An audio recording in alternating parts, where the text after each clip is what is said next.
afternoon, everyone. Thank you very much for joining us today. My name is Patrick Ray. I am one of the retirement advisors here with the Retirement Group, and we appreciate your attention this afternoon from wherever you may be joining us. If this is the first time you've participated in one of our webinars, welcome. We hope you find some value in spending some time with us this afternoon. And for those of you who have been part of our webinar series or have attended one of our sessions in the past, welcome back. So today we're here to talk a little bit about the ExxonMobil pension plan and the interest rate environment and some of the updates at the company. And so before I turn the presentation over to Tyson to talk about today's material, I've got a couple of things to cover so we're all on the same page. First and foremost, we are not affiliated in any way with ExxonMobil, nor are we affiliated with Voya. And as it turns out, over the years, we've just simply met with people and employees from Fortune 100 companies to help them prepare and plan for a successful retirement. And one of the ways we do that is through a ton of educational material, our webinars being one of those things, that hopefully you'll find interesting and certainly valuable with respect to the disclosures and information that we give you that you can ultimately correlate to your specific circumstance. And so throughout the presentation, you're also going to find some links in the chat to give you access to some of the things we've done in the past so that you can peruse those at your own leisure from a webinar perspective. You're also going to find a link to access our ebooks library, which has a bunch of short to read, great material that has a lot of the common questions and concerns that we get on a regular basis so that you can, of course, overview and look at those at your own leisure as well. And finally, and probably most importantly, that we offer something called a cash flow analysis, which is an effective stress test of your overall financial and planning well-beings. And we do this on a complementary basis. And so if you're looking for a partner in retirement, or if you're looking for someone to team up with to help you make some of these very important decisions, we encourage you to spend some time with us, which we're delighted to spend some time with you on a complimentary basis to produce you a cash flow analysis that we feel you'll find very valuable. And so if you have questions today, please feel free to ask those in the question and answer session, and we'll do our best to get to those at the end of the presentation. And without further ado, I'll bring on today's speaker, Tyson, to talk about the material we have today. Tyson? Yes, thank you, Patrick. Thank you, folks, for attending our webinar series this afternoon. My name is Tyson Mavar. I'm one of the ExxonMobil focused advisors for the retirement group here in Texas. And what a start to the year it's been. For those of you that still have some ExxonMobil stock, many of our clients, even retired clients, still have ExxonMobil stock. And we saw the stock price hit over $80 a share for the first time in over 2 years. So if you are a client of ours on today's webinar, it might be a good time, if we haven't talked about this already, to reevaluate your 401k or your IRA if you still have some ExxonMobil shares in Schwab. And for those of you who are not clients of ours, it might be a good time to either talk to us or talk to your advisor or somebody about potentially taking some risk off the table and considering selling some of those shares, especially if you're getting close to retirement. That's something that we're delighted to speak with you about. But today we're actually going to be talking a little bit about the pension plan, the ExxonMobil pension. That is one of the larger resources our clients have when they retire from ExxonMobil. And there's some important considerations to have as you're approaching leaving the company, or even if you've already left the company but haven't taken your pension, related to your options on the plan, as well as related to the interest rates that impact the lump sum on the ExxonMobil pension.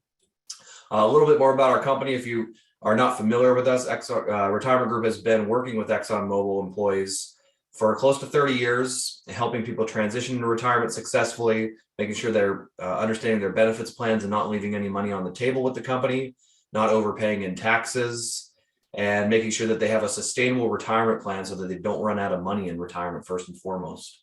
We have a whole host of complementary services. Patrick mentioned a few of them. Cash flow analysis is probably where you'll get the most value. We also have an NUA, or net unrealized appreciation analysis, to help folks identify what kind of tax savings they might enjoy, especially on the low cost basis stock that you may have in Voya or in your 401k plan. And we're happy to schedule a 10 or 15 minute phone call with you just to get to know you a little bit better and maybe give you some pointers on things you might want to focus on as you approach your transition, so that you've considered everything that will allow you to have a successful and comfortable retirement once you leave the company. Now, today we're going to talk about the pension, but the primary three sources of income for our clients from ExxonMobil are the pension, the 401k, and Social Security.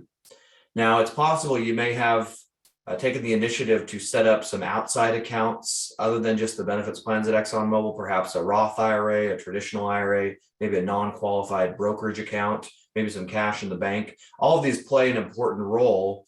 And that's what our cash flow analysis was designed to do, is figure out how these will work together to recreate that paycheck after you leave ExxonMobil in the most tax efficient manner. But today we're going to focus on the pension plan, where we've seen many big mistakes made by people that typically just don't spend enough time well in advance of their retirement to evaluate some of these decisions. So we're going to talk about that decision-making process here today. First, let's talk about the defined benefit plan and how it works. There's a variety of different options in how to take the pension plan. The lump sum has been very popular in this extremely low interest rate environment that we've been in for quite a while now, because many of you know when interest rates are low, the lump sum payouts are higher. Unfortunately, when interest rates go up, the lump sum payouts will go down. And that's a risk and a concern of ours going forward, is that as interest rates go up, there will be less money to go around in retirement for those of you that are considering the lump sum option. But it's not the only option. Let's get back to the various options you have. You have a single life annuity, SLA for short. For those of you that aren't married, or maybe if you are married and your spouse has their own pension or other resources, this is the largest annuity option of all the various ExxonMobil pension options. And this is where they'll pay you a monthly benefit for the rest of your life, but once you pass away, the benefits stop. The joint and survivor annuity, that's typically for people that are married, but doesn't have to be a spouse on this benefit. This is going to be a reduced payout during your lifetime, you the retiree, but it will allow for some portion of your benefit to be payable to your spouse or to some joint annuitant. Could be another family member, could be a friend, could be really anybody that has a life expectancy. They have to be a human, but it's based on the joint life expectancy of two individuals. So for instance, if you have a spouse who is substantially younger than you, it's going to actually reduce the payout during your lifetime, or what it's going to cost you essentially to add them, give them some insurance that they'll still have benefits. And there's various different joint and survivor annuity options in terms of what the joint survivor receives. For instance, the 100% joint and survivor is going to cost you the most. You'll get the biggest reduction on your income during your lifetime as the retiree, but there will be no change to the income given to your spouse or to your joint annuitant if and when you pass away, assuming that they outlive you. But you could take a reduced reduction or a higher payout during your lifetime and give your spouse or joint annuitant a lower payout through maybe the 75 or 50% joint survivor annuity, or the qualified joint annuity, which is similar to the 50% joint survivor. We also have these period certain options, which interestingly enough, the single life annuity has a 5-year certain attached to it. So they call it the life with 5 years certain when you look at your pension projections. That means if you take the single life annuity and pass away within 5 years of your retirement, there's going to be some benefit paid to your beneficiaries for the remaining amount of that 5-year period that you had not received payments on. They also have these extended period certain options, which could be a 10, 15, or 20-year period. For instance, if you take the 20-year period certain and you pass away, let's say in year 7 of retirement, there's still 13 years left in that 20-year period certain that your beneficiaries will get a death benefit on. So you can think of it as kind of like a term insurance policy that if you live beyond 20 years, the company will still pay you for as long as you're alive. But if you do not live until that period certain, there will be some death benefit paid out to your beneficiaries. We see all of these used for our clients. And as you can imagine, depending on your circumstances, it might lean you toward one option over some of the other options. But like we talked about earlier, in a low interest rate environment, the lump sum is a higher payout. And that's been very popular for many of the people that we've talked to and taken on as clients at the retirement group over the last few years. A few years ago, I think it was 2015, the company decided to build a hybrid option where you can take a little bit of lump sum and a little bit of annuity. It was very popular when it first came out, but as interest rates have gone down since then, the lump sum for many employees, at least in my experience working with clients, just taking the full lump sum has been very popular. You could take a 75% lump sum with 25% annuity, 50-50, or 25% lump sum with 75% annuity. So lots of flexibility in how you take your pension. Can be overwhelming for a lot of people that haven't spent a lot of time on this. So we strongly urge people to spend time and not just spend time, talking with your spouse and your family, but spend time with a qualified advisor that can give you some different instances of people they've worked with in the past and some success stories. So you can make sure and have confidence that you've evaluated every piece of information that might be relevant to this decision-making process, because it is an irrevocable one. Once you take that pension, and once that pension pays out, you can't change your mind on it. So make sure you spend a little bit of time, and also make sure that you fill out your paperwork correctly when you leave the company. And that's something that we at the Retirement Group are delighted to help you with in going through all of the forms. So you make sure you cross all your T's, dot all your I's, get the timing on everything correct. And if you're taking the lump sum, certainly you'll usually want to get that money as soon as possible so you can reinvest it and start earning interest on it, but not always the case. We've encouraged people to wait on taking the lump sum, whether it's because we see interest rates are going down and can predict that your lump sum will go up, or because you retire before the age of 60 and still have some age penalties. Could also be a consideration to defer the election of your pension or wait after your retirement date to take the lump sum or the annuity, whichever option is more attractive to you and your family. Now, what this Pension Protection Act blurb is discussing has to do with those of you who are either grandfathered or not grandfathered into the old 30-year treasury rates. You may already know whether or not you're grandfathered, but the way it works is you have to be at least 65 years old with at least 25 years of service by the end of this year, by the end of 2022, to be what they consider as grandfathered into the ExxonMobil pension plan. The difference is you'll get different interest rates that they use to calculate your lump sum. They'll use the old treasury interest rates, which are lower interest rates than what new hires, or if you came over from XTO, or if you just didn't meet that 65 with 25 years of service criteria by the end of 2022. They actually use corporate bond interest rates, and there's 3 different rates that they'll use to discount different segments of your career back to a present value lump sum. Fortunately, those rates are almost always higher. We're going to talk about the differences of those rates and what the recently published rates were for those of you that are close to retirement and close to making that election. So let's dig a little bit deeper in here. This is the defined benefit pension formula. They're going to take your years of service with the company. They're going to multiply that by your final average pay, which is the highest 3 years salary within the last 10 years, typically just going to be your last 3 years of the company salary, but not always.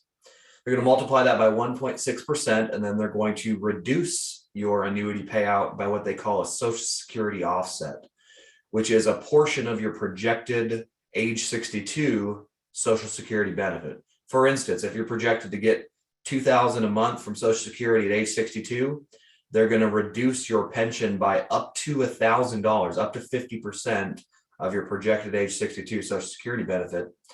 And so while your pension formula might come out to $5,000 a month from ExxonMobil for life, that Social Security offset would drop it down to $4,000 a month in that scenario that we went through.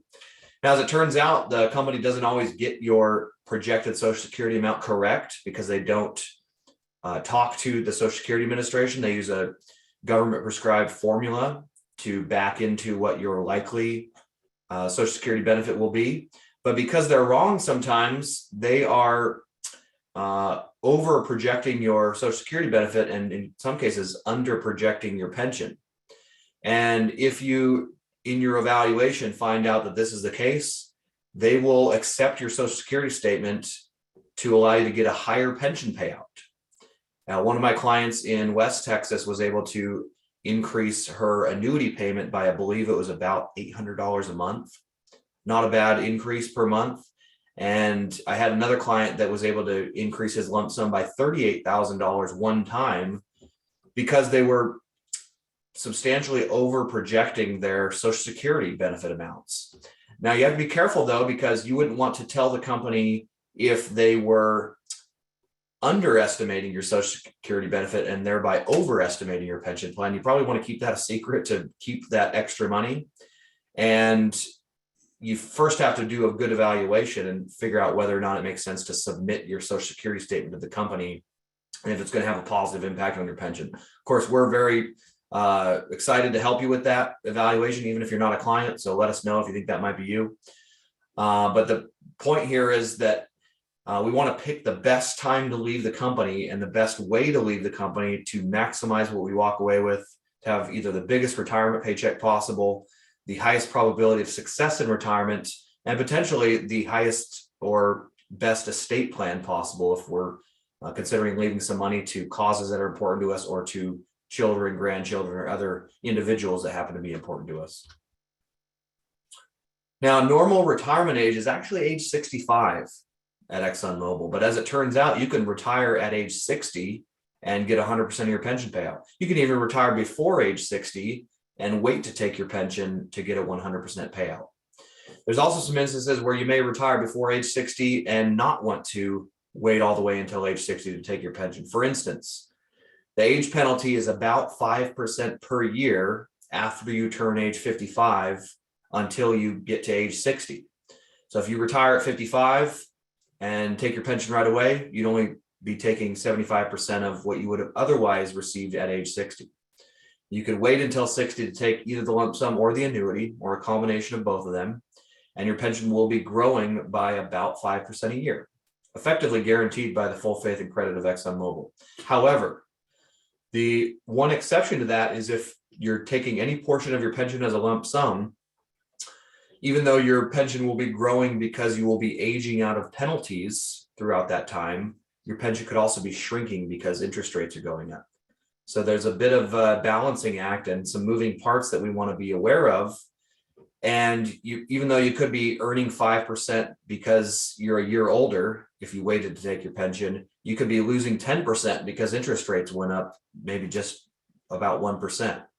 And that could be an incentive to take your pension from the company prior to age 60 because you're losing more money than you're making as a result of rising interest rates. So this is something we focus on constantly at the retirement group because it can mean tens of thousands or hundreds of thousands of dollars, in some cases, more or less money in a retirement plan. And we're committed to helping people understand the best time, not only to retire, but to take that pension, get it reinvested, start earning some interest on it, and start producing cash flow from that money. But everybody's circumstances are different. So you have to evaluate this on a case-by-case basis. And that's what our cash flow analysis is aimed at doing.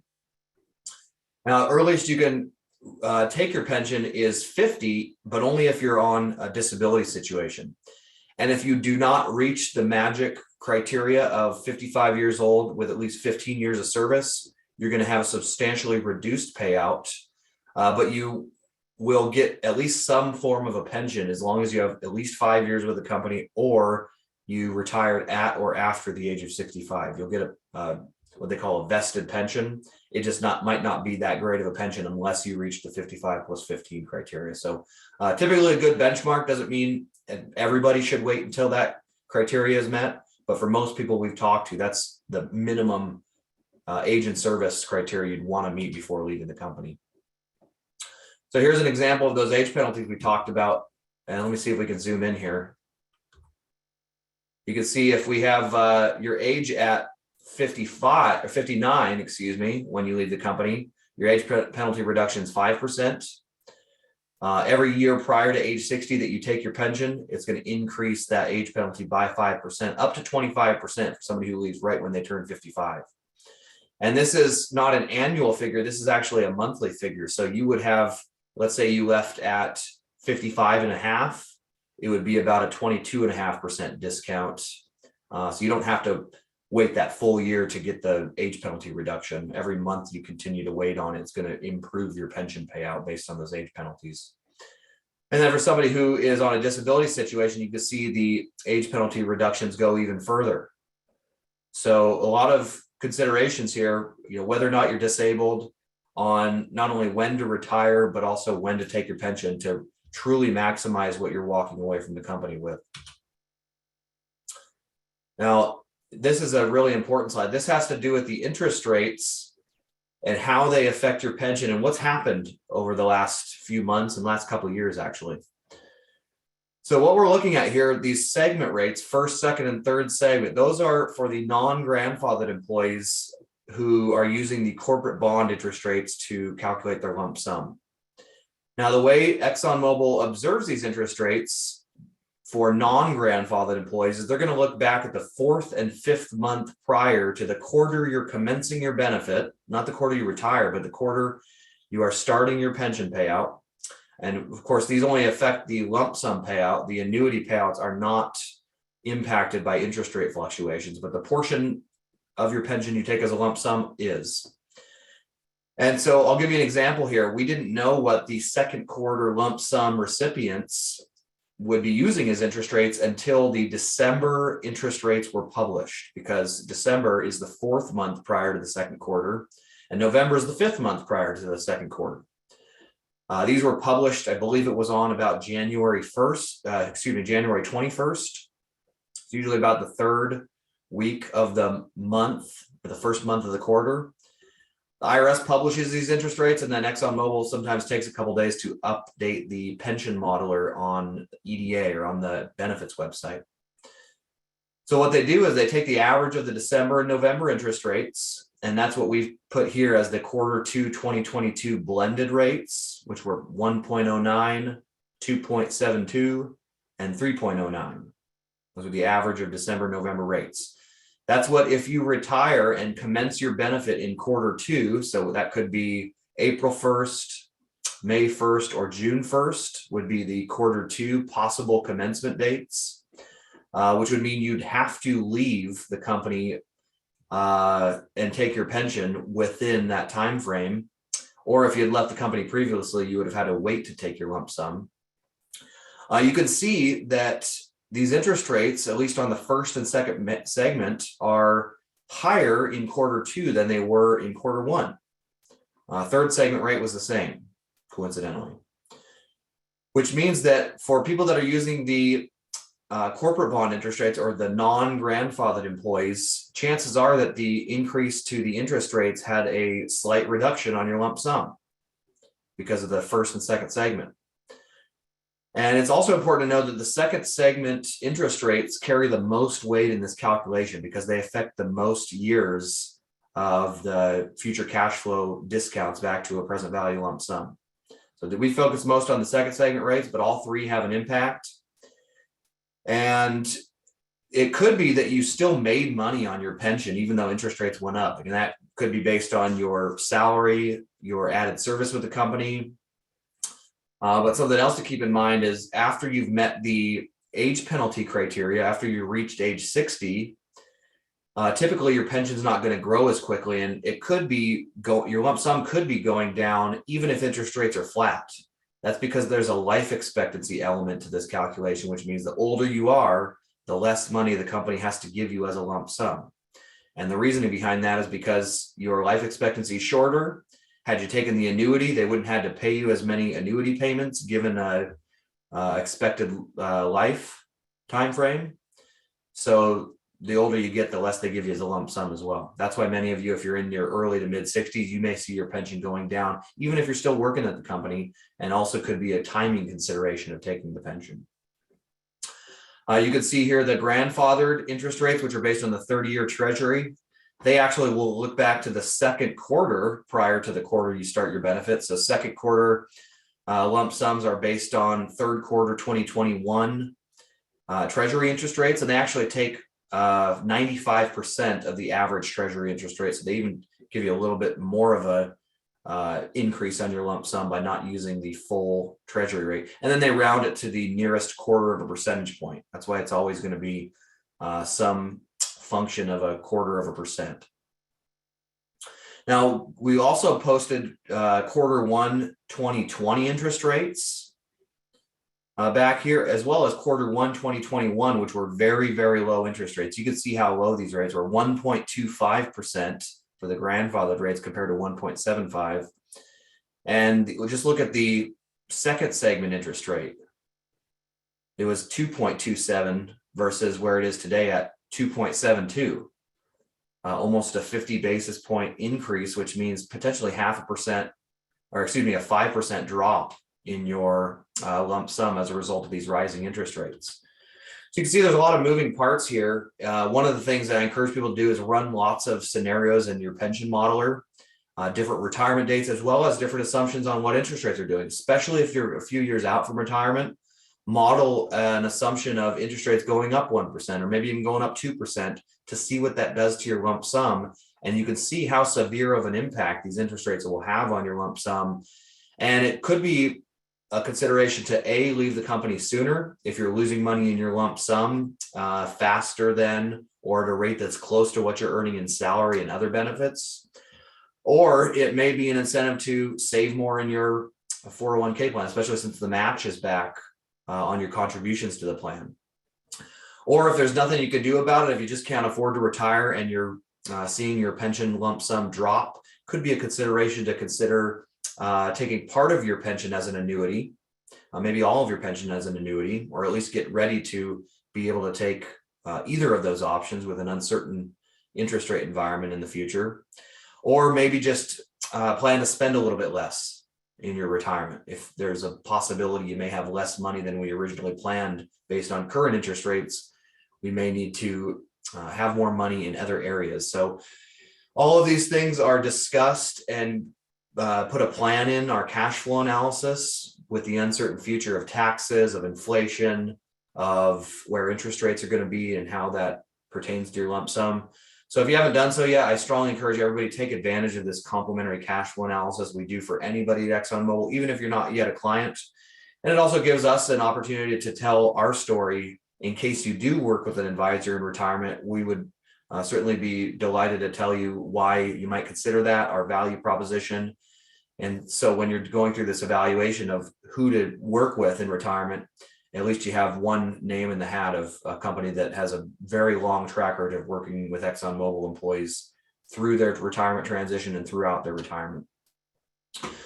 If you'd like to schedule either a phone call or a web meeting or even an in-person meeting with one of our ExxonMobil focused advisors, you can email us at info@theretirementgroup.com. You could call us at the home office. Our phone number is 800-900-5867, or you can even take a picture of this QR code here to get on the calendar of somebody in your area that works with the ExxonMobil benefits plans and can hopefully add some value to your retirement planning strategy.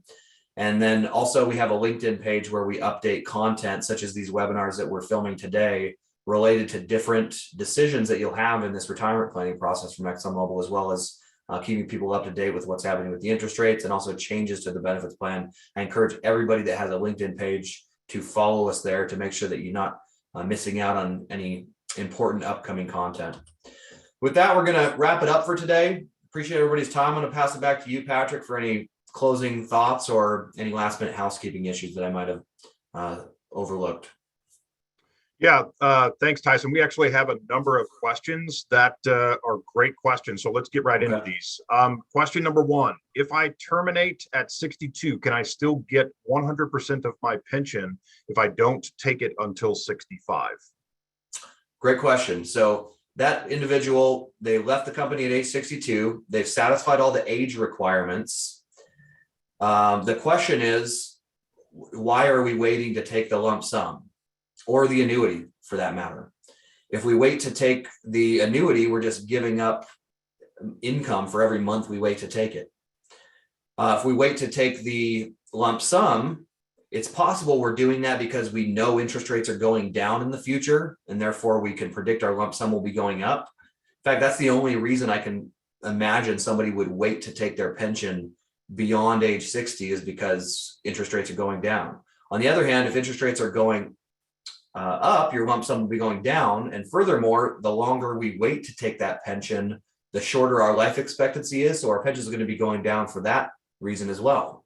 And then the third reason I would discourage somebody in most cases from doing that is, what's the opportunity cost of leaving that money in the plan? The opportunity cost is the interest that you've given up because that money wasn't invested. So for instance, let's say we had $1 million lump sum. Even if that was just staying flat for the next year, Given let's say we assume that you're able to earn on average 5% on your investments, the opportunity cost of waiting to take that pension would be $50,000 in that instance every year they waited to take it. So typically it makes sense to take the money as soon as possible unless there's a reason that we anticipate it to grow after we've left the company, but before we've taken it out of the plan. Hopefully that answered the question, Patrick. Yeah, I think so. And to piggyback off of that, I think this person would do a great deal of service to themselves to run a cash flow analysis and compare the two so they understand what it is you're specifically talking about. And oftentimes the theory of putting off the plan because, for example, she's passed, in this case, penalties regarding, ages and things of this nature. The fact is, you might look at a black and white scenario under projection format and say, wow, this doesn't make any sense for me to push off, irrespective of which option you take, the lump sum option or the annuity option, because of the things that you had mentioned. So I think that person would have a great deal of value in putting some time and effort into doing a cash flow analysis for sure. Agreed. Next question. How does the increase in inflation affect the interest rate calculation of my lump sum? Oh, that's a fantastic question. So we saw the highest inflation rate last year in close to 35 years. And as it turns out, inflation and interest rates are correlated. Our Federal Reserve tries to manipulate money markets and interest rates. Although they can't control all interest rates, they will manipulate the federal funds rate and the discount rate, but those are not the rates that affect your pension. If you're grandfathered, it's the 30-year treasury, which the Federal Reserve does not have complete control over, a little bit of control. And corporate bond interest rates, if you are not a grandfathered employee, which they've just since 2020, for the first time ever, purchased corporate bonds in the open market to try to keep those interest rates artificially low and allow businesses to borrow cheaper. But related to inflation, typically when inflation is increasing, interest rates are going to go up. That's part of how the Federal Reserve and our monetary policymakers will curb inflation. And if inflation's higher, people that are lending money are going to require a higher interest rate on their lending. So those of you that are in retirement buying bonds, if inflation is 10%, you're probably not going to be that excited to buy a 1% treasury bond. So you're going to demand a higher interest rate in a higher inflationary environment. With that said, we've already seen the corporate bond interest rates that affect the non-grandfathered folks, pension lump sums. We've seen those go up, seen the treasury interest rates go up a little bit. And based on those interest rates still being at historical, very, very low rates, we anticipate that just to continue over the next few years and potentially be a risk for folks that are still working at ExxonMobil or those that haven't taken their lump sum yet. Yeah. Here's another really good question. This is correlated to the discussion of the Social Security offset. And the question is, where does ExxonMobil show the Social Security offset when calculating the pension and compared to what Social Security Administration is showing on their site as an example? You can find what they're using in your calculation, in your pension formula, if you run a projection on the EDA website, or you can call ExxonMobil Benefits to have them run you one, or up to three actually for you. And before they produce the benefit payout amounts for the full lump sum, for the various annuity options you have, they'll have all these assumptions listed off. And there's going to be assumption that's related to a Social Security offset amount. It's going to be a monthly amount, and it'll probably be what they're showing is your benefit amount. It'll probably be something that's close, but maybe not exact to what you could pull off either the Social Security Administration website, or if you're getting those in the mail, the age 62 is what you want to compare that to, the age 62 projected Social Security benefit. Unless if you're already past the age of 62, they're actually going to use, for instance, if you're 63, they're going to use your projected age 63 Social Security benefit. And some of you may be thinking, well, that's going to be higher, and your thinking is correct. The older you get, you're going to have a bigger reduction in your pension, also based on a higher Social Security projected amount because of that offset. But the question was, where do you find that information? It's on your Social Security, it's on your pension projection in the assumption section above the projected payout amounts, and just compare that to your Social Security statement on the age 62 or higher benefit, depending on your age. Perfect. And last question. When will the expected interest rates by February and March affect the lump sum payment? The interest rates for February and March will affect those who commence their benefit in the third quarter of this year and any year. They won't publish the March interest rates probably until the third week of April. And let's say we have interest rates going way up in February and March, and therefore interest rates for folks that commence their benefit in the third quarter being much higher. To avoid that increase in the rates and reduction in the lump sum, you will have to leave the company by June. You have to commence your benefit by June 1st and essentially leave the company earlier than June 1st to get the second quarter interest rates, if in fact the third quarter interest rates are less favorable. So that's if you are not grandfathered. If you are grandfathered and you're using the Treasury rate, the timing will be pretty similar. They'll publish those rates around the third week in April, based on it'll actually be based on the first quarter, so January, February, March. And of course, they round to the nearest quarter of a point. But the grandfathered folk have a unique timing advantage where you can actually work up to the last day of the quarter and still get the good interest rate, as opposed to the non-grandfathered employees who have to retire in the month prior to the end of the quarter so as to commence their benefit in the last month of the quarter. In this example, it was June 1st. So recommend, if you're close, call us. We'll talk you through this, not only the interest rate impact on your lump sum, but the timing issues as well. Okay, well, that wraps it up for us for this afternoon. Thank you very much for the great questions. We appreciate your attention. We hope you found value in spending some time with us today. And until next time, stay safe, everyone. We'll see you. Have a great day. Thank you, folks.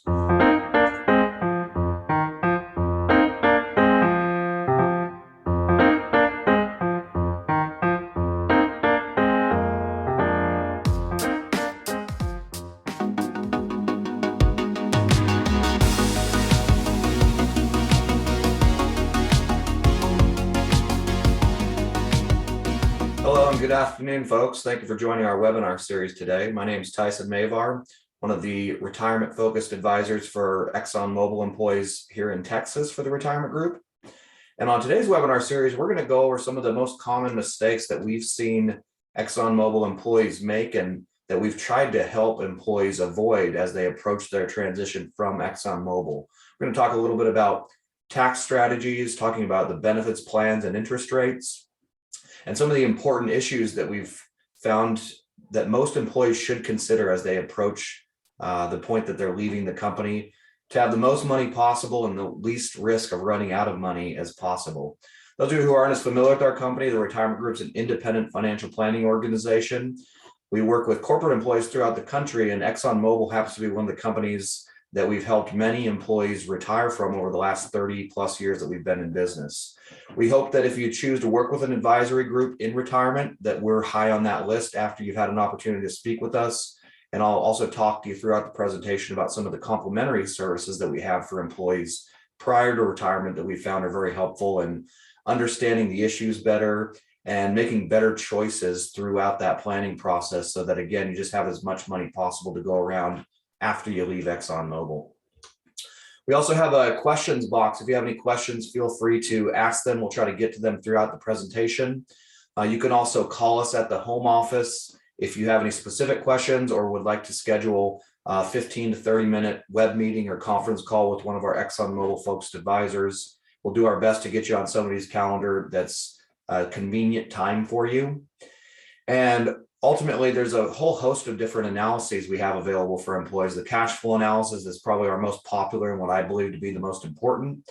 We also have an NUA analysis to take a look at your cost basis of your company stock and see if that might be a strategy that you ought to consider as you approach leaving the company, or maybe well after you've left the company. And a Social Security analysis to help people identify when's a good time to take Social Security, given all of the different circumstances that you have and all of the variables that go into that decision.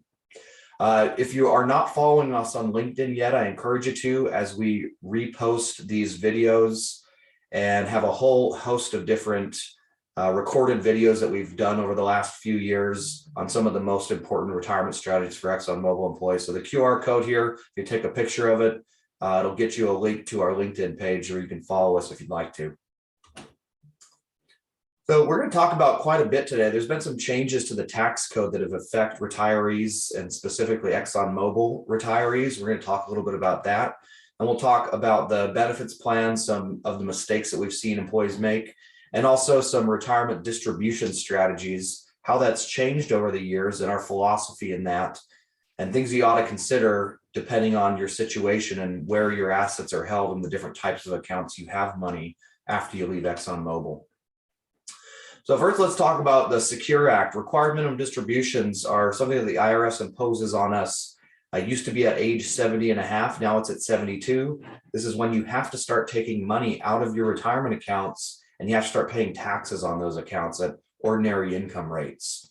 Now, a lot of you on today's call probably are nowhere near age 72 yet, and probably don't think this is all that relevant. However, there comes in many employees' retirement point where they are forced into higher income tax brackets. And if they're not preparing for this at all, it could be a ticking time bomb of your retirement account, especially if you're somebody like myself who thinks that tax rates in the United States are probably scheduled to go up in the not so distant future. This is an uncertainty that we have faced with, and many of my clients from ExxonMobil have the vast majority of their retirement savings in pre-tax accounts that'll be taxed at some future rate. Well, what these required minimum distributions do to us is give us forced tax that we might not necessarily want or might not necessarily be able to control. However, by understanding these distributions and planning to avoid them down the road, it'll give us a lot more flexibility in our retirement account. And we do that through going through our cash flow analysis, seeing maybe some different ways that you can save now other than all in pre-tax assets in the 401k plan at Voya. Especially if you're somebody who has restricted stock at ExxonMobil, this would give you more flexibility. And once we get to the slide talking about retirement distribution strategies, you'll see more of why it makes a lot of sense in many cases to have different types of taxable accounts in retirement. And this is one of the reasons, the required minimum distributions. Now, it used to be that when a non-spouse beneficiary, so typically this is your kids in most cases, but not necessarily, non-spouse beneficiaries used to be able to stretch out withdrawals from inherited retirement accounts over the course of their rest of their life. This is no longer the case for any non-spouse beneficiary that inherits a retirement account, such as your pension lump sum, your 401k, or at least most of the assets in that 401k, and a traditional IRA. Now they have to distribute those assets and pay taxes on those assets within a 10-year time frame. So it used to be maybe a 30 or 40-year time frame for children that inherited retirement accounts. Now that's accelerated to a 10-year time frame. Now they get to pick and choose how quickly they take money out of that account. So it might be the best strategy to take equal distributions every year for the 10-year period. Or you might want to be more strategic if you see some high tax years in the future. Maybe those you'd prefer to take less money out of the inherited IRA and more money out in the lower tax years. So there is some flexibility here, but this could be a reason that you as a retiree might want to update your estate plan, and we'll do this in the cash flow analysis as well. Or if you're somebody who has a parent that either recently passed away or may pass away in the future with retirement assets, you need to incorporate this into your strategy. At least be aware of how these will change your tax brackets and force some income on you, potentially at not the best time in your retirement. So talk to us about this, or whoever you're working with as a retirement advisor, on the importance of this in your plan. It affects everybody differently. Now, there used to be age restrictions on IRA contributions. Used to be that you were not able to contribute to a retirement account after 70 and a half. New rule states that you can do this. And this, of course, you're going to have earned income to be able to do this, whether it's a traditional IRA or a Roth IRA. This could make some sense, especially if you get a part-time job in retirement. A lot of our ExxonMobil clients left the company and either went back as a contractor or consultant, or did something completely different in retirement that was less stressful, maybe fewer hours a week. It could be a reason to either reduce what you're taking out of your IRAs, or maybe even potentially consider to continue contributing to your IRAs even beyond the age of 70 and a half. Now, probably one of my favorite slides here, we're going to zoom in a little bit.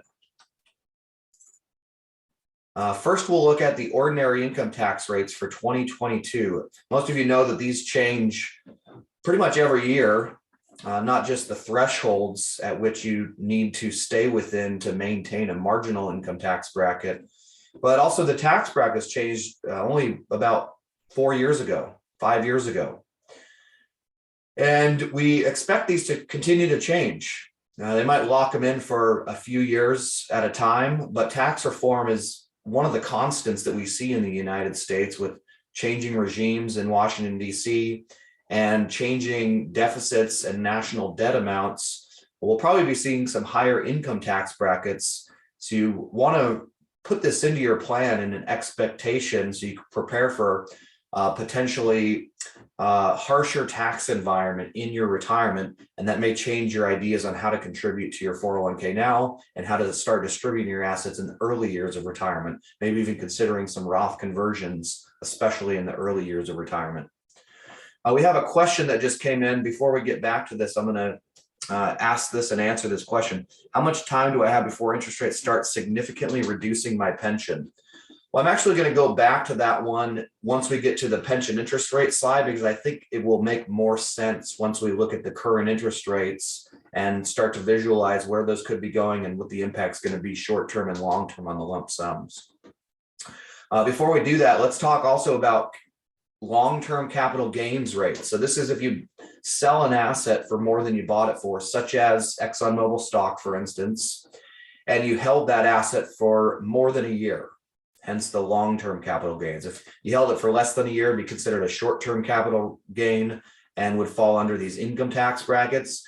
As you can see here, the income taxes are much higher than capital gains taxes in almost every scenario. For instance, if you have total taxable income anywhere from $41,675 up to $459,000 and some change, you're in the 15% capital gains tax bracket. And this is for individual filers. Now, it's going to be more expensive if you have a really high income year. And this is where we want to be very careful about selling appreciated assets in a non-qualified account, such as if you do the NUA strategy and move some of your shares to a individual or joint non-qualified investment account.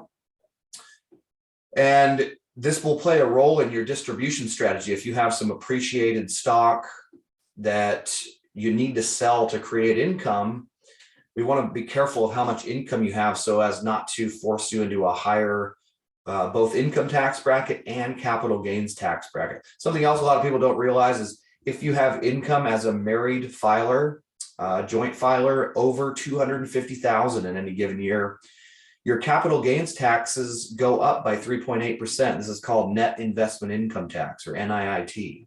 So this also should be considered when selling stock and when creating a distribution strategy, because that may not sound like a lot, 3.8%, but if you have quite a few ExxonMobil shares that are pretty well appreciated and this NUA strategy makes sense to you, we want to keep those taxes as low as possible to maximize the tax savings opportunity of that NUA strategy.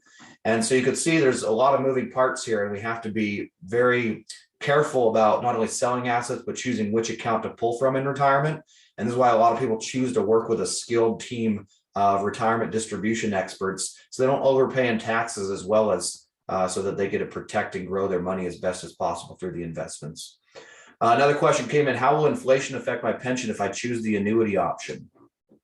Well, I think that's a good segue into the pension plan and the pension options.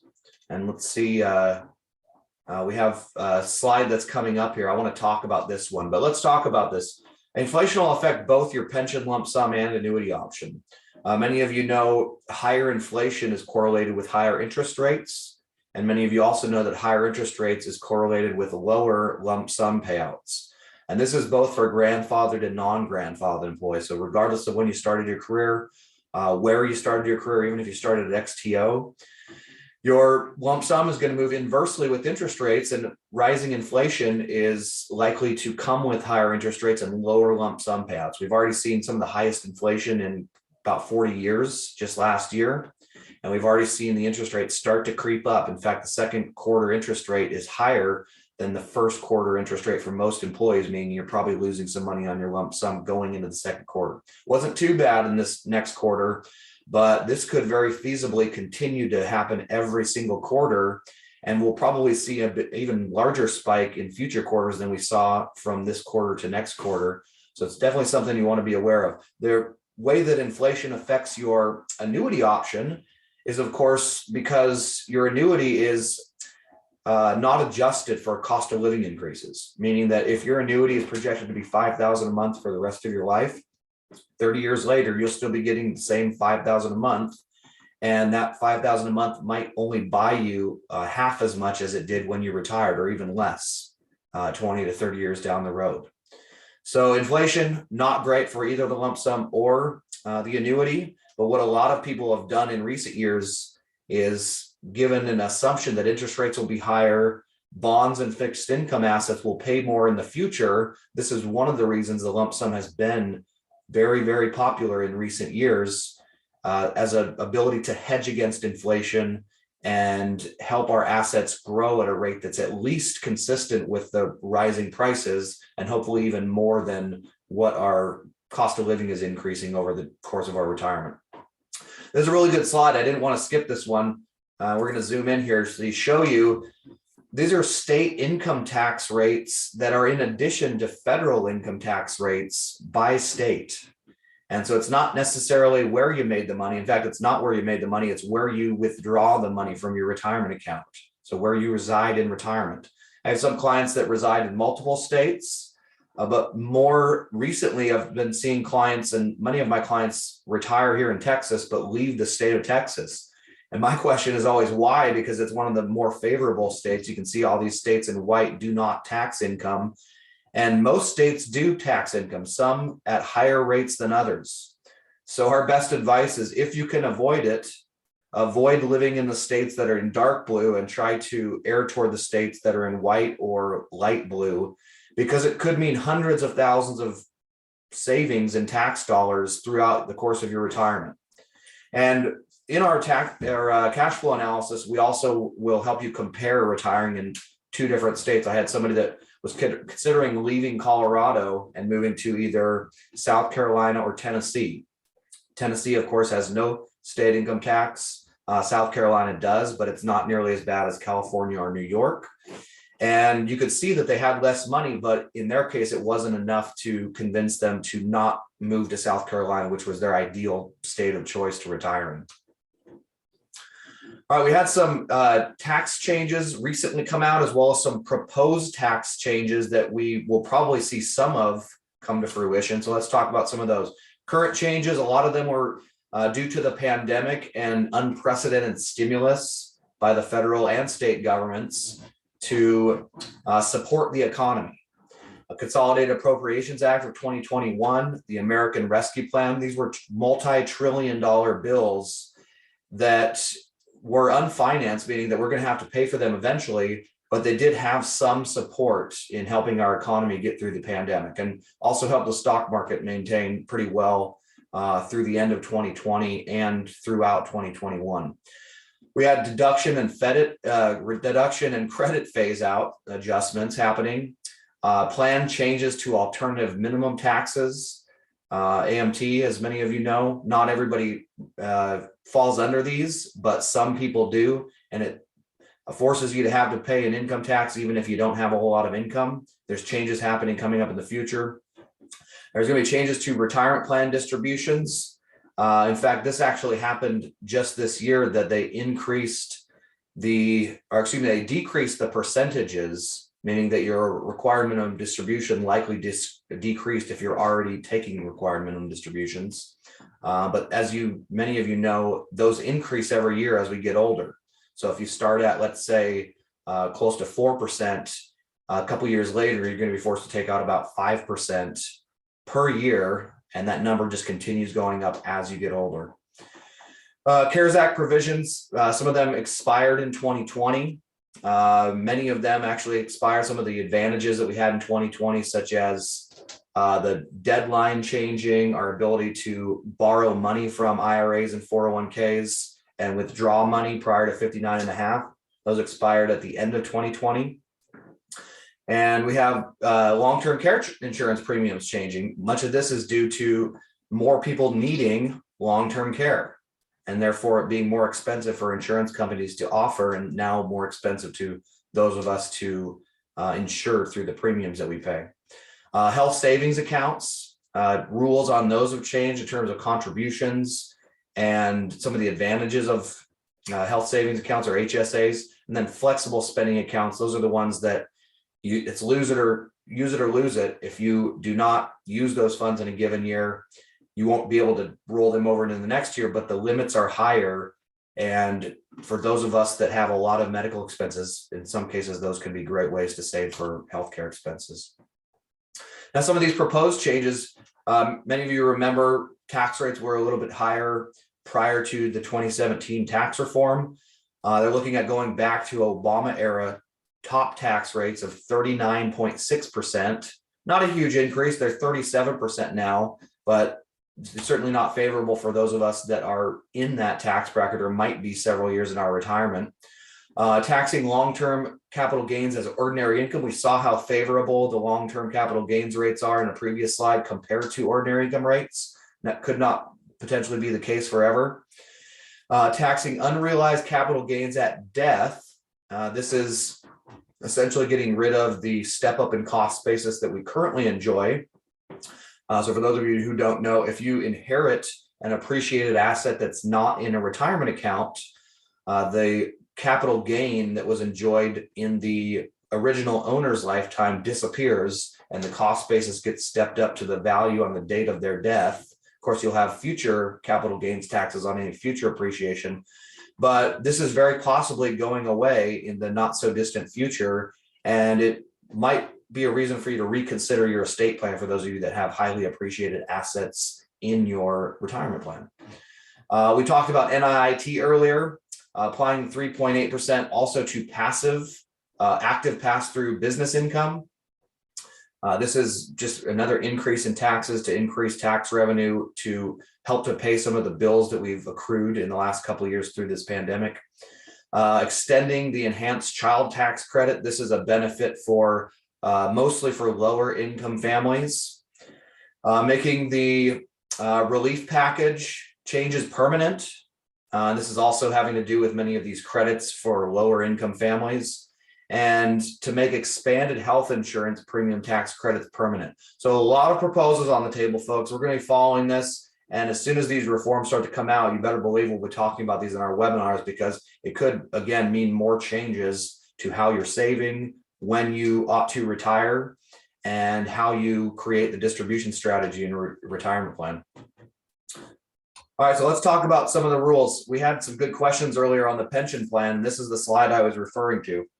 As many of you know, rising interest rates result in lower lump sum payouts. Depending on when you started your career will define which interest rate they're using. And just really quickly, I'll go through these grandfathered rates because there's not that many employees anymore that are grandfathered as they're being phased out. So first of all, to be grandfathered, you had to be retirement eligible by 2012. So many of you know the 55 and 15 years of service benchmark. You had to have that by 2012. So here we are 10 years later. So by that logic, you have to be 65 with 25 years of service by the end of this year, 2022. To be grandfathered and therefore use these more favorable 30-year treasury interest rates that did not change, as it turns out, going into the second quarter. They're still going to be 1.75, still higher than we saw the lowest rates in history, 1.25 back in quarter one, 2021, just a year ago. But very, very low historically still. and potentially going up in the not so distant future.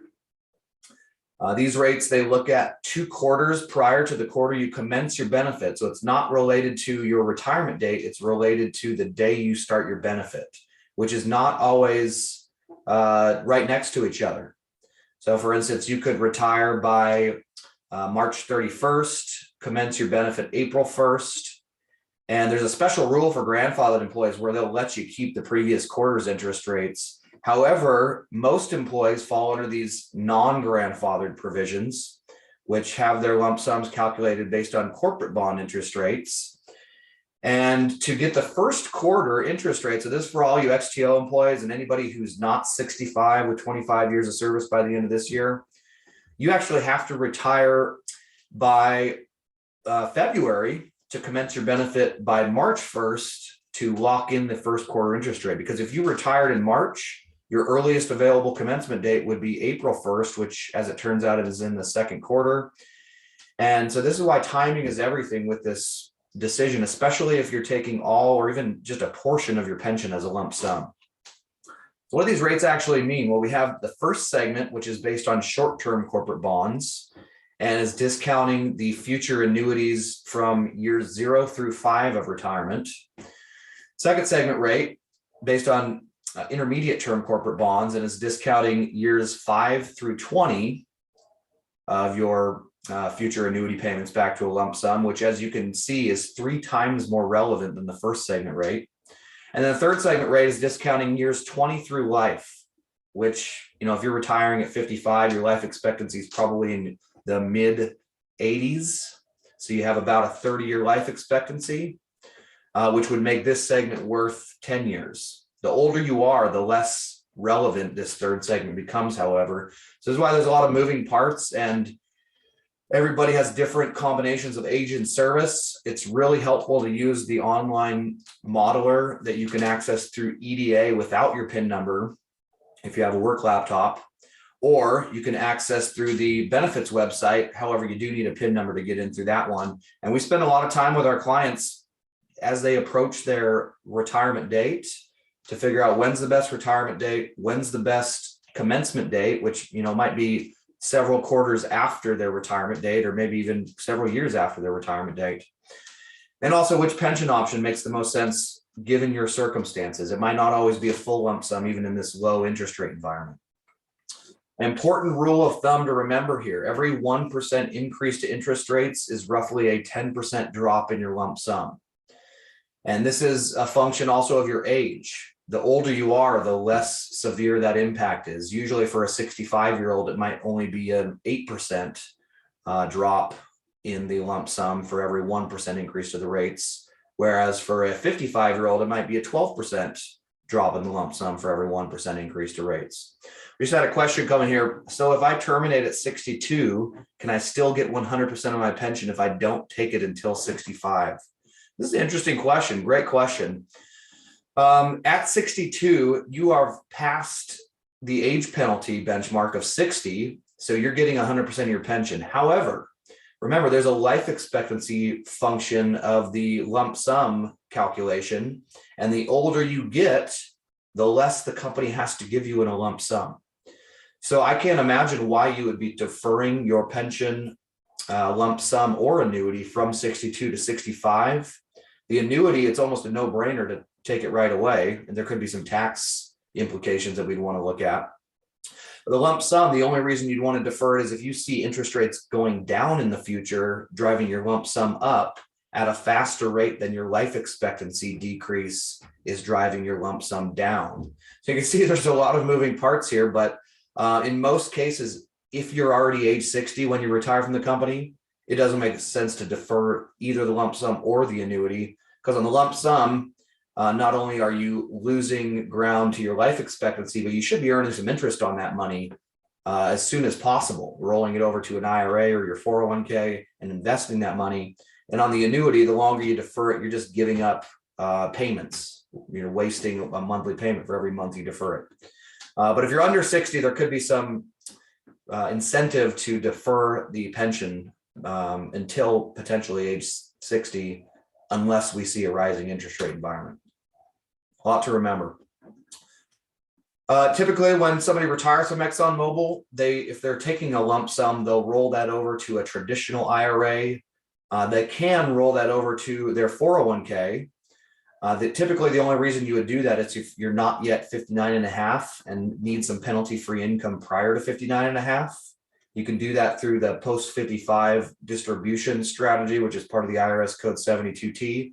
Allows you to get penalty-free income before 59 and a half. Most people prefer an IRA to a 401k because substantially more investment options. Also, most people are not comfortable doing all of this on their own, creating the distribution strategy, reallocating the investments, and making changes to those investments periodically in retirement. That's why most people work with a retirement advisor. And in most cases, like in our company's instance, we use Charles Schwab for a custodian. You have substantially more investment options in your IRA than you do in your 401k. So in a lot of cases, your ability to protect and grow those assets are better when you have more options. You also need to be aware and cognizant of fees and the costs of those services. And if you're not getting anything for the cost, then you'd probably just want to reduce your costs as much as possible. So some people will leave money in their 401k plan, at least until they've chosen an advisor to help them with these. But most people, we encourage people to meet with several different advisory groups, and we don't claim to be the best fit for everybody. In fact, we've turned down business from people that we didn't think it was a good fit because of philosophies not being in line. But we think we're a pretty good option, and we hope that you at least decide to meet with us so you can verify for yourself if we're the best option for you. Now, if you do have some after-tax money in your 401k, you may want to consider rolling that to your Roth IRA. If you have some appreciated stock in your 401k, which many of our clients do, especially those that have worked there for several decades, you might want to consider moving those to a non-qualified brokerage account through what's called net unrealized appreciation, or NUA. And while you're still working, you want to make sure you're maximizing the tax code as well as the rules on your benefit plan through ExxonMobil. And by saving tax efficiently and structuring your contributions of the 401k so that you can minimize your tax bracket down the road. This may mean contributing on an after-tax basis periodically, or potentially through a special contribution to the plan. Many of you know you can contribute up to 20% of your salary by ExxonMobil plan rules, but you also have some contribution limits that are imposed on you by the IRS. So you want to be aware of all these so you can really optimize your saving, and then ultimately have more flexibility when you retire, after you retire, to navigate the tax code efficiently and minimize your lifetime tax bill, really. All right, we're getting close on time here, so we're going to go through some conventional withdrawal strategies. What the old school of thought used to be was easy to remember because it was just an order of operations. Unfortunately, what we found in many cases is that the easiest route is not the best route. And so we're going to talk also about the tax-informed withdrawal strategy. It's something that we work customly with our clients after they leave ExxonMobil. So first, let's talk about the conventional withdrawal strategy. Order of operations: spend your taxable money. So this is money in the bank, money in a non-qualified brokerage account. Spend that first. That used to be the conventional wisdom. Then move on to your tax-deferred assets. This would be the pre-tax money in your IRA, your 401k, that's fully taxable at ordinary income rates, but still enjoying tax deferral until you withdraw the assets from the account. And then last but not least, spend your Roth IRA money or tax-exempt money, because that's the most valuable. The power of tax-free compounding growth, very great over a long period of time. And what happens, we've given an example scenario here of somebody who retired at 65 and spent all their money, or we at least just ran it out to age 95, even if they didn't spend all their money. What happens here? Social Security needs to be incorporated in this plan, right? It's an income stream that will reduce what you have to take out of other accounts, but it might not be available necessarily immediately when you retire. This person spent through their taxable assets halfway through year 2 of retirement. Their tax bracket was effectively zero, other than some capital gains and dividend taxes they probably had on some of the assets in that taxable account. Then they switched over to IRA withdrawals to complement their Social Security income, and then eventually ran out of IRA money and were left with Roth money, which also plummeted their tax bracket as it looks like age 83. So basically had really high tax brackets from age 67 to age 83 and no to little income in the first year and a half of retirement, and then at the end of their retirement because of all that Roth money that they had saved up. Taxes paid was about $36,000 over the course of their life. In this example, you may have a spending goal of twice or triple what this is, which would make the tax savings that much greater for doing the non-conventional wisdom. And what we found is the tax-informed withdrawal strategy. And this is something, like I mentioned earlier, we customize for each one of our clients. All right, so the goal here is to fill up the lower tax brackets with pre-tax money or withdrawals from IRA in most cases, and fill up the higher tax brackets with tax-free money or money that's not taxed at ordinary income rates like your Roth IRA and your brokerage account. Look what happened here. This person's money lasted 2 years longer. Just because of the tax savings that they had 2 years more of income, which in their case was about $120,000 in tax savings. That's a pretty big deal for somebody who's cutting it close on their retirement plan, where estate planning is a secondary objective and just having enough money to live comfortably in retirement is the primary objective. So you can see here, this makes a big difference. One strategy that we've been doing with several of our clients in the last couple of years that had quite a bit of restricted stock and non-qualified accounts is have them selling some of those shares and spending that money so they could effectively be in a very low tax bracket. Then at the end of the year, doing a very, very large Roth conversion, only up to the next tax bracket that we thought was a reasonable one. And over a very short period of time, 2, 3, 4 years, you can get a lot of money out of your IRA into a Roth IRA and be in a very low tax bracket at the same time, giving us a lot more flexibility to do things like what we've seen here in this tax-informed withdrawal strategy. So just bullet points here. Step 1, fill up lower tax brackets with tax-deferred income each year. Step 2, be aware that Social Security is partially taxable, but it's still taxable. And strategically utilize both our taxable and tax-exempt assets to manage our tax bracket and to make our money just last longer by paying less taxes because of our progressive income tax bracket in our tax code in the United States. Here's some special situations for some of the penalties and the rules for withdrawing money prior to 59 and a half. Medical expenses, health insurance, disability, inherited IRAs. You don't have to take money out, or you don't have to pay a penalty on withdrawals prior to 59 and a half on inherited IRAs. The life expectancy rule, I mentioned 72T earlier, also post 55 distributions for those of you that leave money in your 401k and aren't yet 59 and a half. Qualified higher education expenses, first time home purchase, a very limited amount, but still an option. Qualified reservist distributions, childbirth, the IRS 415 limits. This is for those of you that are highly compensated employees that have to take or aren't able to roll over all of your pension or 401k. This is called the SSP or SPP, the Supplemental Pension Plan and Supplemental Savings Plan. You'll see that on your VOIA statement as the SSP and on your pension projections as a non-qualified makeup benefit that's a supplemental pension plan. And then net unrealized appreciation, a way that we utilize this to give people access in some cases to penalty-free money after they've left the company if they're not yet 59 and a half. And then the years from 59 and a half to 72 in current tax law now, you have complete flexibility on how much money and when you're taking it out of your retirement accounts. But then again, at 72, now you're forced to take a certain amount of money out. If you don't, it's a 50% penalty on what you didn't take out. We never want to pay that one if we can avoid it. And ultimately, just understanding where these rules play a role in our particular situation. All of you are different, even though you all work for ExxonMobil or maybe care about somebody that works for ExxonMobil.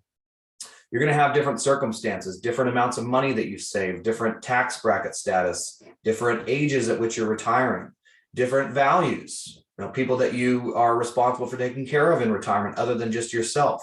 All of these circumstances will change what strategy makes more sense to have the money go around as long as it possibly can, or at least as long as it needs to, which of course is the rest of your life. Fortunately, 74% of Americans over the age of 50 do not have a written plan for their retirement. And this is not acceptable, folks, whether it's us or some other peers of ours in the industry. Take time to put this together ahead of time and revisit it periodically. Not only will this help you improve your position to retire with more money, potentially, but it's also going to be a good exercise to go through this and figure out who is the best fit for you to help you through this process. It might not necessarily be the retirement group, but we have a very long track record of helping people in your situation from ExxonMobil retire successfully and put together a very sustainable retirement plan. Some of the issues that people have brought up to us as important in their advisor and what people are looking for when they get a second opinion in most cases. Do they understand the ExxonMobil benefits? And also, have they retired people from ExxonMobil in the past? Probably not a bad idea to find a group that has done that and has a good track record. What are the costs of the service? This is different across every advisory group. And we keep our cost well below 1% in most cases. It's a very competitive market, as many advisory groups would like your business as an ExxonMobil employee because of very valuable benefits plans over the last 30 years. But make sure you understand what the costs are. What are the variables? How do I keep my costs down? Or where are there areas where I don't want to cut costs too much because it's going to give me a big risk later down the road, whether it's from level of service or whether it's from just getting too cheap on the investments and not getting good investments as a result.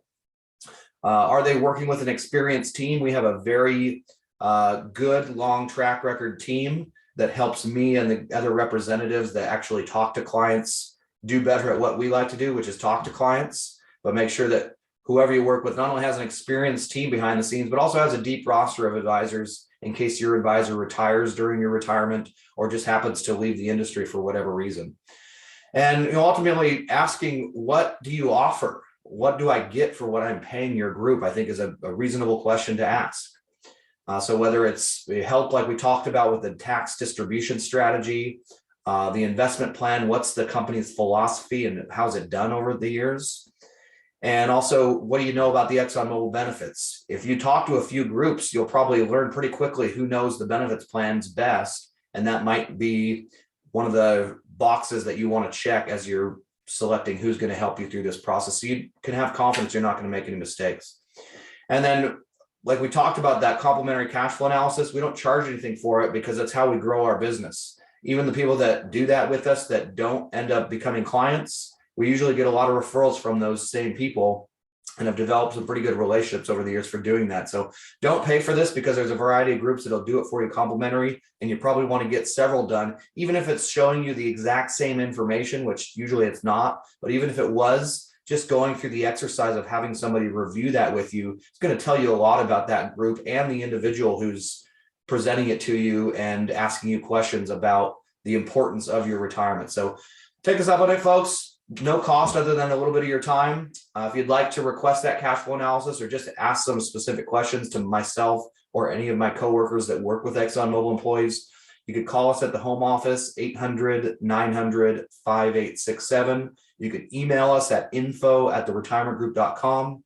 You can go to our website, theretirementgroup.com, or you can schedule an appointment with us through this QR code. We'll get you on the calendar, or just follow along with some of the content that we post on our LinkedIn page so you can make sure that topics that are interesting and relevant to you, you can get some insight from a group that has done this for a long time for people in your same situation. With that, we're going to wrap it up for today's call. I appreciate everybody joining us. We went a little bit longer than we normally do, but we had a lot to talk about. So I appreciate you hanging in there with me. I can get long-winded on some of these topics that I'm really passionate about. But we hope to talk to you all very soon. In the meantime, have a safe, good rest of your week and take good care.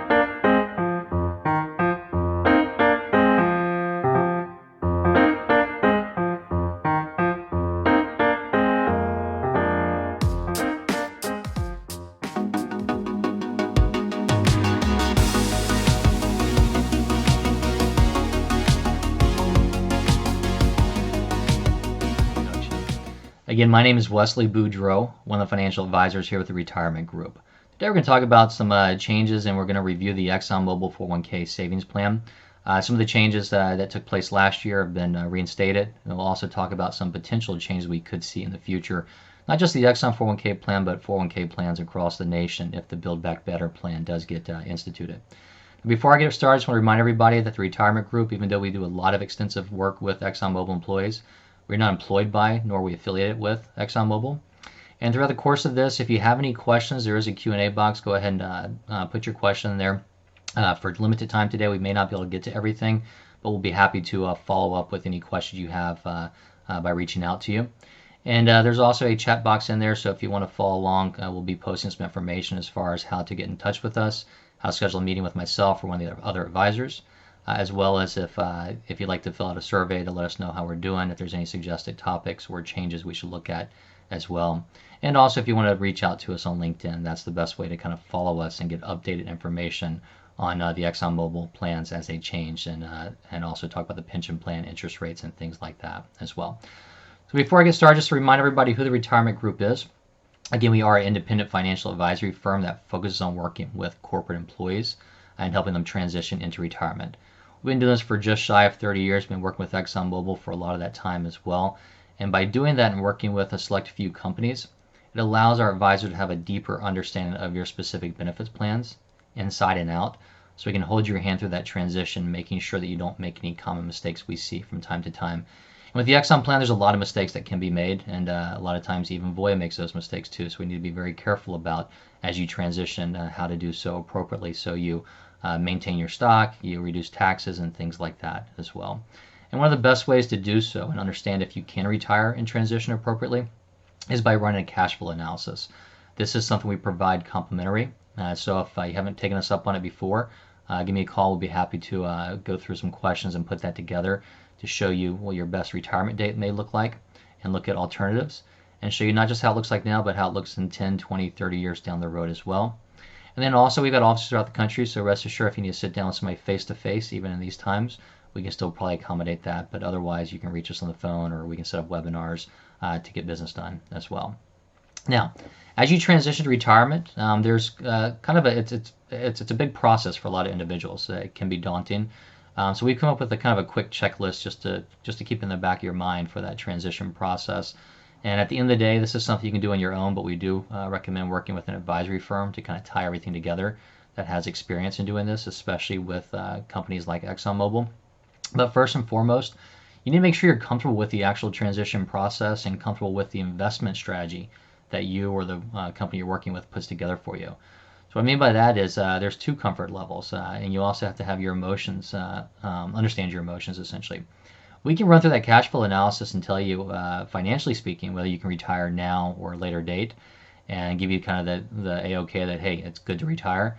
But emotionally, you may not be ready. You may be, let's say, 59 and you know, thought that you were going to work till 62 because you wanted to make sure that you had that start Social Security at that point in time. We can run the numbers and tell you, hey, you're in good shape, you can retire. You could have retired 2 or 3 years ago, but you may still be fixated on that age 62, or you may not know what to do with your time. We've got a lot of individuals we work with that could have retired a year or two ago, or even longer, and they're still working just because they simply don't know what to do with their time. And the flip side could be, you're telling us you want to retire at 60 because that's what you've always said. We run the numbers and tell you need to work till at least 62 or 63 or maybe even 65. If not at Exxon, look at doing some part-time work. So we can run through all of that, but it's not just making that decision, it's being comfortable with that decision on when to retire. And then as far as once you do retire, you need to make sure that you understand the investment allocation options within the 401k or outside.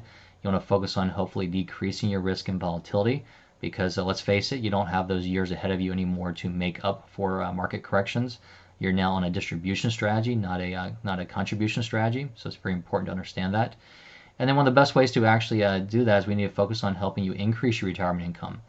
We can do so by running the review, making sure you don't make any mistakes on the transition process, make sure you leave Exxon with the most benefits you can get. We can also make sure that we help you with that investment strategy so you continue to grow that portfolio while you're still taking money out. And then that also comes to the next point. We want to make sure you keep more money in your pocket. So we're going to help you eliminate the IRS 10% tax penalty on early withdrawals, and then also help you manage the taxes going forward. And let's face it, there's a lot of different changes coming forward with tax strategies, so it's really important to understand that. It's one thing to have a good performance, but it's another thing to actually keep that performance. So we need to make sure we look at the tax strategies associated with the retirement transition process and well into retirement. And like I said, by working with the team, it's a lot easier to kind of cover, make sure you get all your I's dotted and T's crossed in this transition process. Now, let's talk about the savings plans. There's really two savings plans you have with the or 401k that you have with ExxonMobil. We're going to talk mostly just about the regular savings plan. There is a supplemental savings plan for those who are highly compensated employees.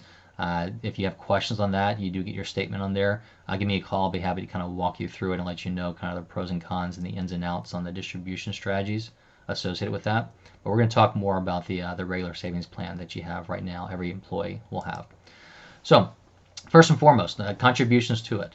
Now, I've done a lot of work over the last 20 years with a lot of different 401k companies, and Exxon to this date is probably one of the best company matches I've seen. Now, unfortunately, we did go through that period last year from October 2020 through October 2021, where they actually paused and suspended match. That's back on now, so again, we're back to the norm. But that match, instead of a dollar for dollar, 50 cents on the dollar like a lot of companies do, they're giving you more than a dollar for dollar on up to 6% of contributions.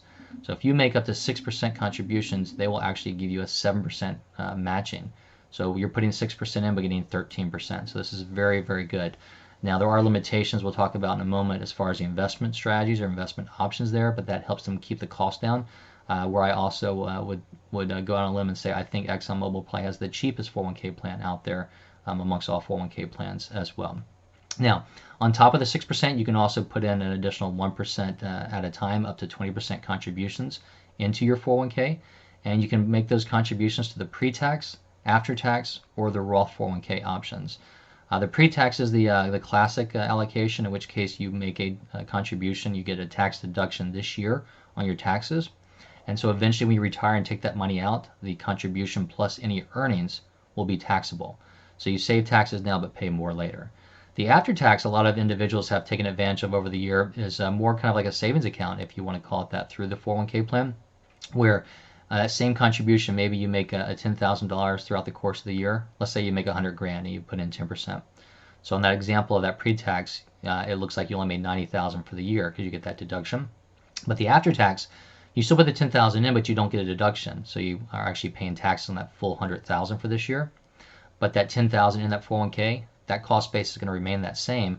And in the future, if you want to access that for an emergency, you can take it out. Or you could theoretically take it out and roll it over directly to a Roth IRA. We'll talk about that in a moment, or a Roth conversion within the 401k and some of the potential changes there. But that can give you some tax-free growth down the road.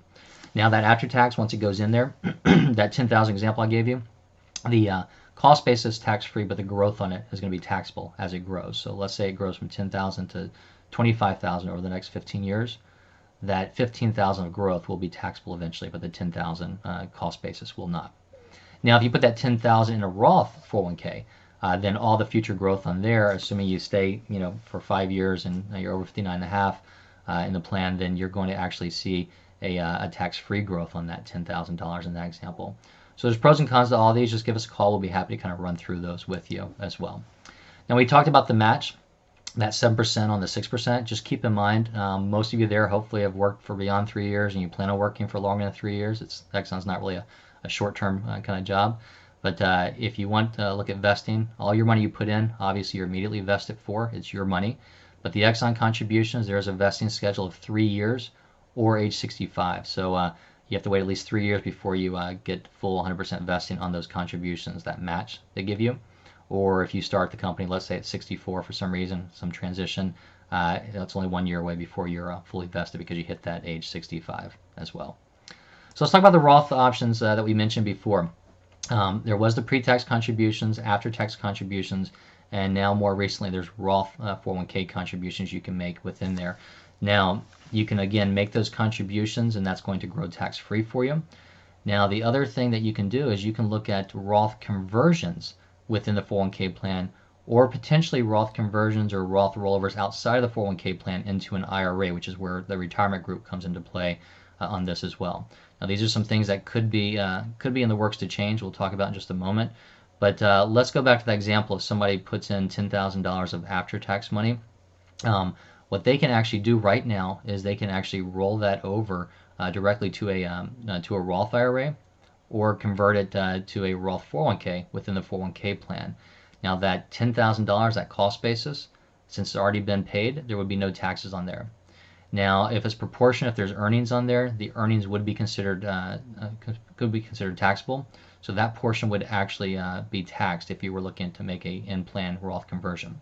So let's go over an example. Let's say over the years you've been building up that after-tax amount, and let's say that let's say you've got a $50,000 of what's called post-86 contributions. Those are your after-tax contributions in the plan. And for simple math, let's say that it's grown and that portion is worth $100,000. So essentially, if you look at that proportionally, about 50% of that amount is going to be tax-free, and 50% is going to be taxable earnings. So if you were to actually go in there and make a Roth conversion, either in the plan or outside to an IRA where there's more choices, and you can work with us on that, that $50,000, what would happen is $25,000 of it would be cost basis, so tax-free, and $25,000 would be taxable. So no matter what happened that year, it's going to show an additional $25,000 of income for you on that year. Now, even if you're below 59.5, there's no 10% penalty on this. So that's a good news about the Roth conversions and the Roth rollovers. So this is definitely something we focus on with individuals as far as if you can't qualify for Roth contributions, kind of a backdoor strategy where you can actually make contributions to the after-tax up to that 20% we talked about before, and then just turn around later that year and roll it over within the 401k plan or outside the 401k plan into a Roth IRA. Now, this is what can happen now, but there are some potential changes, and so far so good. Joe Manchin has actually kind of kicked the can down the road on the Build Back Better plan so far, so we'll see. It looks like it may be moving into 2022. But a lot of individuals were not aware of some of the different negative aspects of this. Obviously, there's a lot of changes and some pros and cons, but one of the big changes would actually kind of take the 401k world and the IRA world by storm, and not anybody's going to really mention it. One of the changes is the elimination of the backdoor Roth strategy, or the ability to roll after-tax money directly over to a Roth IRA, which is what I just went over and just mentioned with you. So there is potential this could end. We were thinking it could have ended in 2021. Now it looks like it may be 2022 if this does get through. If it does not go through, then fingers crossed, everything's going to be the same, and you continue to do this strategy down the road. One of my biggest concerns is I understand them trying to implement it, but it's going to be a logistical nightmare, because if they do implement it, then it's going to mean everybody has to keep track of their after-tax cost basis going forward for all their distributions if they commingle their money. If you have questions on this, let me know. The best way is to just give me a call, and I can send you a secure email, and we can get a copy of your Voya statement. I can look on there directly and show you what your after-tax balance is versus your post-86 contributions, run that breakdown for you, and let you know if you're retired or not retired, what your options are, and all the pros and cons associated with that as well. Another change that Build Back Better would be doing is actually potentially eliminating Roth conversions in the future, but that's going to be not till the 2030 timeframe, and it would be for highly compensated employees, those that are making over $400,000 a year or so. Now, keep in mind, we focus a lot on Roth conversions right now for retirees, especially between retirement and age 72, where your RMD starts to take place, because it's an easy assumption to think that tax brackets will likely go up down the road given all the spending the government's been doing. So what happens is at age 72, whether you need it or not, you're forced to start taking distributions from your 401k or your IRA, and you'll be at the liberty of whatever tax bracket you are at that time. So by reviewing things each year and doing Roth conversions, you can slowly get some of that money out of the 401k or IRA and reduce the amount you're forced to take out later in life, so you have more control of your taxes again, and you can manage those more appropriately. Now, we talked about the contributions and talked about the match and everything, but where's your money going within the 401k plan? Like I said before, ExxonMobil savings plan is probably the cheapest plan I've ever seen. But because of that, they're also one of the simplest plans. There's not much investment choices. It's primarily just some index funds you have in there. You got the common assets, which is essentially kind of your cash plan, which is great because it's going to pay a lot more interest than what any other money market would do on the open market right now. Then you've got your index funds. You got the equity units, which is going to follow the U.S. domestic market. You've got your extended markets, which is going to cover the small and mid cap. You've got your international units, which will obviously follow international equity index. And you've got your bond units, which follows the U.S. aggregate bond index. And you've got the balanced fund units. Now this one, be aware of, it's a little bit different than what the name says. It's actually not balanced. It's actually about 75% stock exposure and 25% bond exposure. So it's more like a growth portfolio. So just keep in mind, if you're running your allocation, you say, I just want to be 50-50 or something like that and put everything in the balanced fund, you're not. You're going to be more aggressive than what you probably think you are. So if you have a question on that, let me know. And there's also the ExxonMobil stock we mentioned before about being able to make contributions there. We'll talk a little bit in just a moment about the dividend options you have there, especially with the fluctuations we've seen in Exxon over the past couple years. But it's also important to remember, I don't have it on this webinar, but we can go over it in person. On your voice statement, you do get your cost basis on that last 2 pages. So there's also something called NUA, net unrealized appreciation, which is a tax code option that may or may not go away in the future too. It's been discussed, but it's a way for you to actually save taxes and look at paying taxes on your cost basis of your stock and long-term capital gains on the growth. It's a little bit of a complicated strategy, but just give me a call and we can, again, with the copy of the statement, we can actually show you what your potential options are there. And those tax savings could be, if not thousands, tens of thousands of dollars for some individuals, and even much more in some cases. So again, any question on NUA, reach out to us and we'll be happy to help you out on it. And then as far as the ExxonMobil stock, we mentioned you can make contributions there, get company matched there as well. You also have the ability to, normally speaking, you just have those dividends rolled back over into the plan to buy more Exxon stock. But if you want to, you have the option to take those as direct distributions to yourself to increase your income if you want. But keep that in mind. It is going to increase your income. So if you don't need the money, it probably does not make sense to get those direct distributions paid out to yourself, because that is going to raise your taxes. So be very cognizant of that. If you have questions about the different options there, let us know. But again, if we focus on NUA, there's better tax treatment on the dividends down the road as well with NUA, because you're looking at long-term capital gains versus ordinary income as well. Now, as far as what we think the next steps are, obviously this is just kind of a quick overview of the 401k plan. For a lot of you, there's some transition options, especially if you're looking at retiring the next year. We didn't talk about it. We have other seminars and webinars that go over it, but the interest rates have dropped again for the first quarter of 2022. So if you're looking at lump sums and things like that and deciding when to retire, give me a call. We'll be happy to run through that and run that cash flow analysis to show you different retirement strategies. But just give us a call. Let us know if you have questions on your allocation of the 401k, if you need help there. If you have questions about the Roth conversions I mentioned and how to actually get your 401k to start growing tax-free for you and not just tax-deferred. But again, you can give us a call at 1-800-900-5867. We'll be happy to go through this. As I mentioned before, looking at running that cash flow analysis right now, the study shows there's still only about 30% of households over 50 actually have a written plan. That cash flow analysis I mentioned, it'll take us about maybe, it could be as short as 5 minutes or, as long as 20 minutes of a conversation with you to gather some data. And then, or we can always send you an email to get the data if that's easier. And give us about a week or so. We can put that report together and then set some time to go through it and show you if you are on path for where you thought you were, or uncover some additional changes or saving strategies you may want to focus on as well. And again, if you want to reach us on LinkedIn, you can hold your phone up to the screen. There's a option to follow us on LinkedIn to keep updated on any Exxon changes and updates on webinars we have coming up. And then also, if you'd like to schedule an appointment with myself or one of the other advisors, either in person or over the phone, or via web meeting, just go ahead and access our scheduling system here as well. And then I did say that we're going to, most of these questions we'll be happy to answer, follow up with you. But one question I did have from somebody was was how do I actually, how much of my after tax can I convert to a Roth IRA or roll over to a Roth IRA? So this I talked about a little bit, but again, it's going to be a little bit different who you are. Let's go back to the example I gave you of let's say you've got $50,000 of cost basis and the after tax has grown to $100,000, and let's say your overall balance is $500,000. So in that you've got a $500,000 balance. $400,000 of that's going to be between pre-tax contributions and company contributions, so it's all tax deferred. $50,000 of it's your cost basis, and $50,000 of it's the growth from the after tax. So essentially, of that, $50,000 is tax free, and $450,000 is going to be taxable or tax deferred. Now, if you are retired, it's a lot easier. You can actually go ahead and separate that, and you can roll over the $450,000 directly to a rollover IRA. and the 50,000 go directly to a Roth IRA. So there's no taxes associated with that transition whatsoever. But now that 50,000 that Roth IRA will start to grow tax-free and not tax-deferred as long as you keep it there for at least 5 years and you're over 59.5.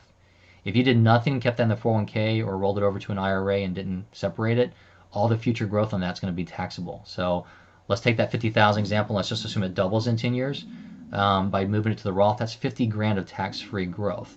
And just for simple math, let's just say, the tax brackets are, 10, 12, 22, 24%, but let's just say, 20%. That could save you $10,000 over that time period.